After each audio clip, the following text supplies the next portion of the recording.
யோ இன்சு, நான் பேசுறது கேக்குதாயா? முதல்ல வண்டியை நிப்பாட்டிட்டு ரோட்டோரமா நல்ல ஒரு புளிய மரத்துக்கு கீழே வந்து உட்காரு.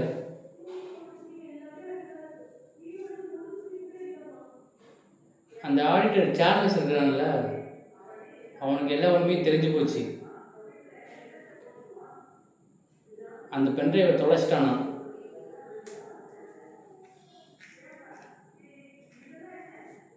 இப்போதான் வாட்ஸ்அப் பண்ணான். அந்த பென்ட்ரைவோட இன்னொரு காப்பியை வேற ஒரு இடத்துல ஒளிச்சு வச்சிருக்கேன்னு சொல்லியிருக்கான்.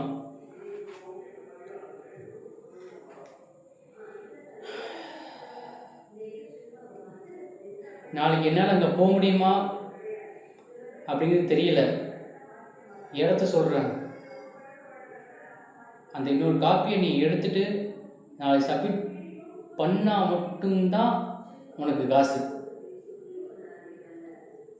இந்த மாதிரி ஃபோன்லேயே இனிமேல் வடை சுட்டுக்கிட்டு லாத்திட்டு அலையன்னு நினைக்கிறாத. பெண்டிங் காசு உனக்கு கிடைக்கவே கிடைக்காது. அந்த இன்னொரு பென்ட்ரைவை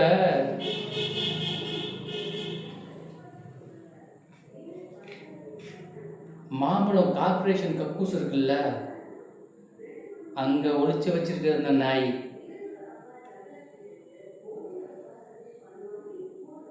நாளான்னைக்கு விடியறதுக்குள்ள அந்த பென்ட்ரைவ் மட்டும் வந்து சேரலன்னு வச்சுக்கோ, உன்னை என்ன பண்ணுவேன் அப்படிங்கிறது உன் குடும்பத்துக்கு மட்டும் தானே தெரியும்.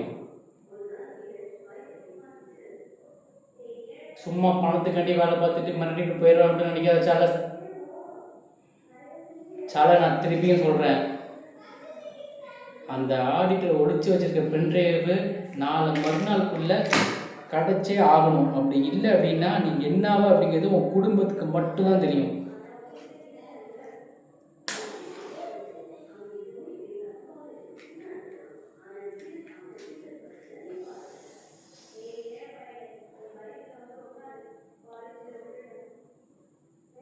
சால, கமிஷனர் ஆல்ரெடி வேலையை விட்டு தூக்கிட்டாங்கய்யா. இருக்கிற ஒரே ஒரு ஆள் நம்ம நம்பி இருக்கிறாரு, அவன் மட்டும்தான்.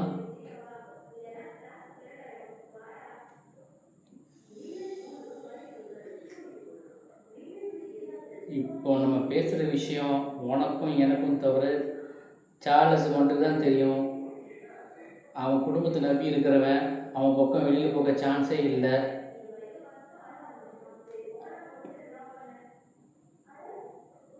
ஒரு வேளை இந்த விஷயம் லீக் ஆச்சு அப்படின்னா அது போட வழி ரெண்டே வழி தான். ஒரு ஓட நீ, இன்னொரு ஓட நான்.